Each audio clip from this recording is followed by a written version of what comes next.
बिस्मिल्लाहिर्रहमानिर्रहीम। नाज़रीन, hit story के साथ मैं हूं शमशाद मांगट।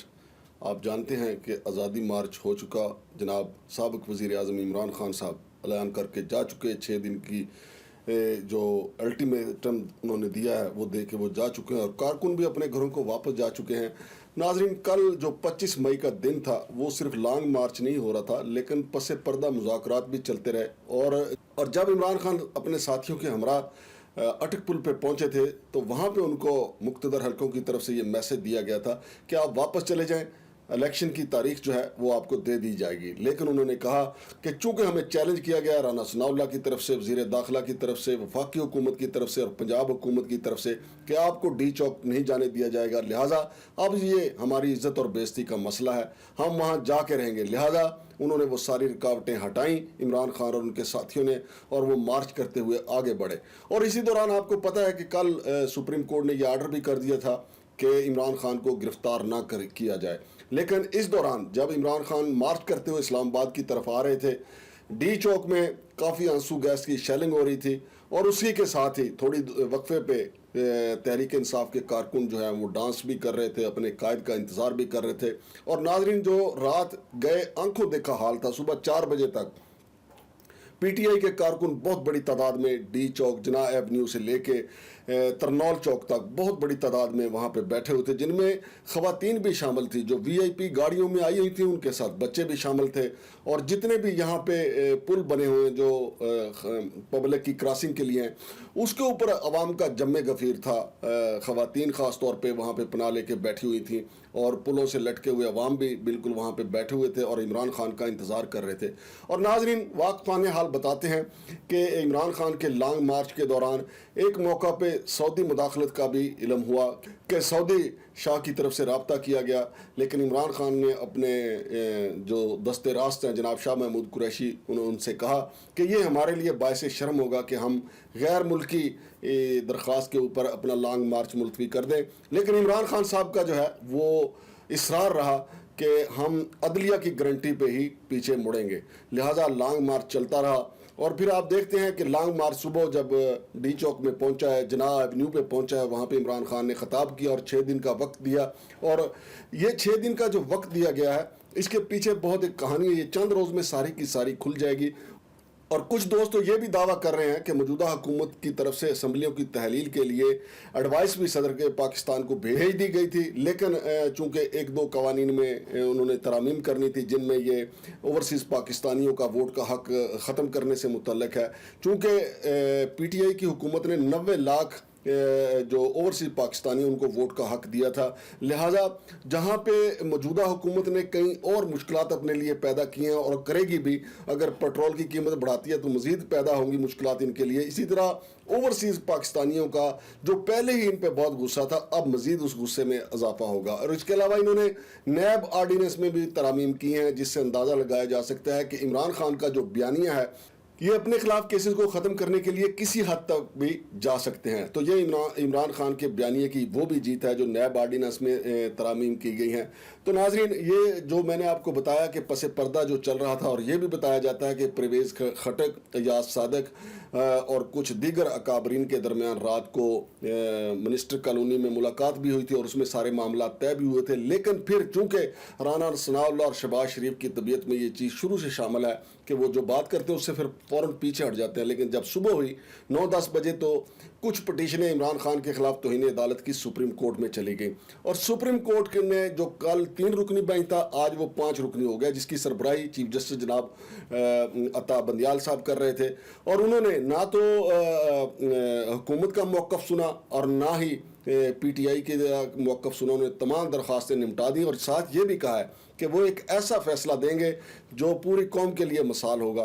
तो नाजरीन, पता नहीं क्या फ़ैसला होगा, लेकिन मरीम नवाज़ की ज़बान बताती है, जो कहती हैं कि सुप्रीम कोर्ट ने अपने अख्तियारात से तजावज़ किया है, सुप्रीम कोर्ट को यह फ़ैसला नहीं देना चाहिए था। इससे अंदाज़ा लगाया जा सकता है कि सुप्रीम कोर्ट ऑफ पाकिस्तान इस एक गारंटर के तौर पे इस मामले में आ चुकी है और सुप्रीम कोर्ट की जो गारंटी है उस पर इमरान खान को भी इत्मीनान है।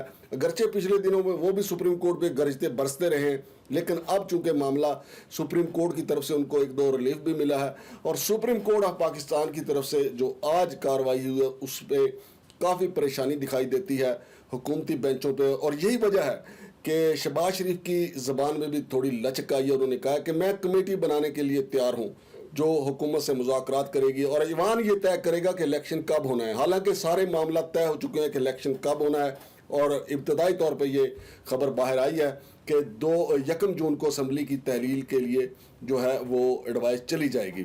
اور دوسرا آپشن بھی دیا جا رہا ہے کہ فوری طور پہ ایک ٹیکنوکریٹس پہ چند ماہ کے لیے حکومت بھی قائم ہو سکتی ہے جو بعد ازاں کچھ کام کرنے کے بعد پاکستان کو ڈیفالٹ کی صورتحال سے نکالنے کے بعد اور IMF کے ساتھ معاہدے مکمل ہونے کے بعد اور پھر انتخابات کی طرف چلے جائیں گے، جس کے بعد نہ صرف عمران خان مطمئن ہو جائیں گے بلکہ ساتھ حکومت بھی مطمئن ہو جائے گی کہ ہمیں اگر نکالا گیا ہے تو عمران خان کو بھی نہیں فوری طور پہ لایا گیا اور عمران خان کا بھی فوری طور پہ جو مطالبہ تھا کہ فوری طور پہ الیکشن کروائے جائیں وہ بھی نہیں مانا گیا. تو ناظرین یہ تازہ ترین صورتحال اسلام آباد سے رات کو جو وہاں پہ مناظر تھے ڈی چوک پہ اور پھر پورے سری نگر ہائی وے پہ. پاکستان کی تاریخ میں رات کے وقت اپنے کسی بھی قائد کا کسی بھی لیڈر کا اس جنونی طریقے سے استقبال نہیں دیکھا گیا، اگرچہ چونکہ جو مخالف میڈیا گروپس ہیں وہ تو یہی دکھائیں گے. عمران خان کا جلسہ بے شک لاکھوں میں ہو تو وہ خالی کرسیاں عصر کے وقت دکھا کے کہہ دیتے ہیں کہ وہاں تو بندہ ہی کوئی نہیں آیا تھا، لیکن میں نے بذات خود دیکھا کہ صبح کی اذان کے وقت تک وہاں چھوٹے بچے 5 سال کی عمر سے لے کے 12 سال تک کی عمر کے بچے اور عمر رسیدہ لوگ اور اس کے علاوہ خواتین، نوجوان خواتین وہاں پہ اپنے محبوب قائد کے انتظار کے لیے بیٹھی ہوئی تھیں. اور جو یہ کہا جا رہا ہے کہ عمران خان صاحب چلے گئے، عمران خان صاحب اس لیے چلے گئے کہ انہوں نے جو حاصل کرنا تھا وہ حاصل کر لیا. لیکن کل جو رانا ثناء اللہ کے حکم پہ جو لاٹھی چارج ہوا، آنسو گیس کی شیلنگ ہوئی، اس نے ثابت کر دیا کہ PTI کا کارکن جو ہے وہ مار کھا سکتا ہے اور اپنے قائد کے لیے وہ جان بھی دے سکتا ہے. چونکہ جو لوگ ڈی چوک تک پہنچے تھے ان کے ہم نے انٹرویوز کیے، انہوں نے بتایا کہ وہ 16 گھنٹے 20 گھنٹے، مثال کے طور پہ ناروال کے ایک نوجوان نے بتایا کہ وہ 16 گھنٹے کا سفر طے کر کے یہاں پہ پہنچا ہے مختلف راستوں کے ذریعے.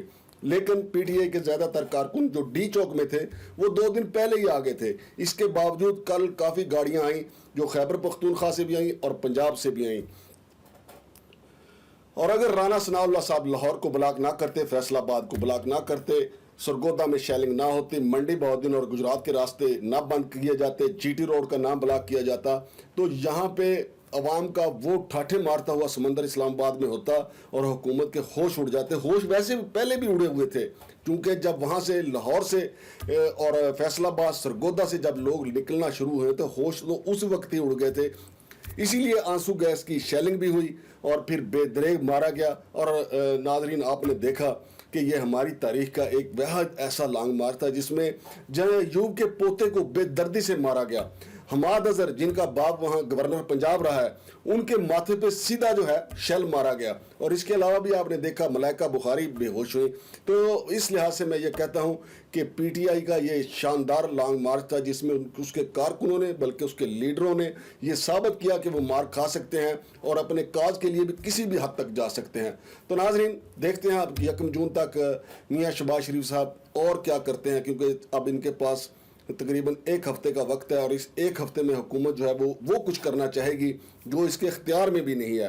حالانکہ سپریم کورٹ کی طرف سے یہ آرڈر موجود ہے، اسٹے آرڈر موجود ہے کہ یہ اپنے خلاف کیسز کو چھیڑ چھاڑ نہیں کر سکتے، لیکن چھیڑ چھاڑ کرنے میں یہ ماہر ہیں اور ایسے بندے ان کے پاس کاریگر موجود ہیں جو جہاں بھی فائل پڑی ہو یا وہاں پہ وہ آگ لگا سکتے ہیں. کیونکہ سپریم کورٹ نے اپنے آرڈر میں یہ نہیں لکھا کہ جو کیسوں کا ریکارڈ ہے اس کو آگ نہیں لگائی جا سکتی، تو آگ بھی لگائی جا سکتی ہے. اور سپریم کورٹ نے یہ بھی نہیں لکھا کہ چھوٹے لیول کا کلرک جو ہے وہ فائل چڑا کے گھر لے جا سکتا ہے.